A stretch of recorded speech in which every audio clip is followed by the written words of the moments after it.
मुंबईमध्ये मनसेशिवाय महाविकास आघाडीला बहुमत मिळणं कठीण असल्याचं बोललं जात आहे। कारण मुंबईमधील 22 प्रभागामध्ये मनसेची मोठी ताकद आहे हे समोर आलंय। 2017च्या मुंबई महापालिका निवडणुकीमध्ये 7 जागा जिंकत मनसेने आपली ताकद दाखवली होती। त्यामुळे मनसेशिवाय महाविकास आघाडीला बहुमत मिळणं कठीण असल्याचं राजकीय विश्लेषकांचं मत आहे। मुंबईमधल्या 22 प्रभागातल्या मतदानाच्या आकडेवारीमध्ये मनसेचा प्रभाव स्पष्टपणे दिसतोय। अनेक ठिकाणी भाजप आणि महाविकास आघाडी यांच्यातल्या मतांमध्ये काहीसा फरक असताना मनसेची मतं 2 ते 6 हजारांच्या दरम्यान आहेत। घाटकोपर, भांडूप, अणुशक्तीनगर आणि माहीममध्ये मनसे निर्णायक ठरू शकते। त्यामुळे आगामी मुंबई महापालिका निवडणुकीमध्ये मनसेशिवाय महाविकास आघाडीला बहुमत मिळवणं कठीण असल्याचं आता बोललं जात आहे। 2017च्या निवडणुकीत मुंबईमधल्या मतांची आकडेवारी नेमकी काय राहिलेली होती त्यावर एक नजर टाकूयात ग्राफिक्सच्या माध्यमातून। माहीम प्रभाग 191, भाजप 9946, शिवसेना ठाकरे पक्ष 7324, मनसेला 7115, दिंडोशी प्रभाग 39, भाजपला 6987, शिवसेना ठाकरे पक्षाला 6985 आणि मनसेला 1181 इतकी मतं मिळाली होती।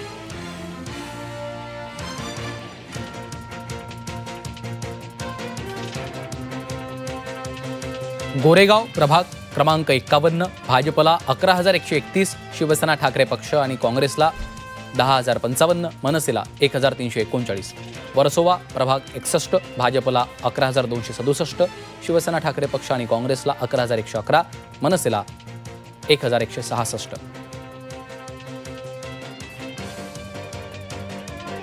जोगेश्वरी पूर्व, भाजप 7542, शिवसेना ठाकरे पक्ष काँग्रेस 7502, मनसेला 727। विलेपार्ले, भाजपला 9933, शिवसेना ठाकरे पक्ष काँग्रेसला 8294, मनसेला 3011।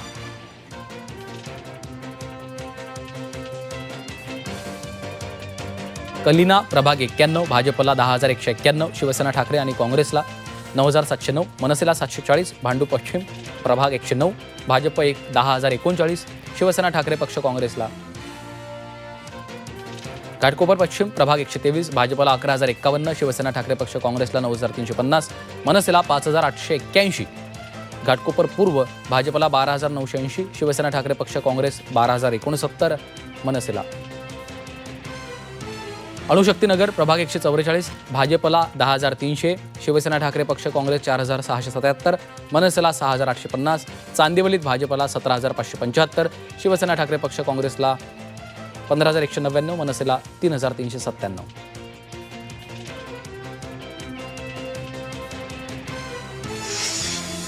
राजकीय विश्लेषकांचं मत आहे।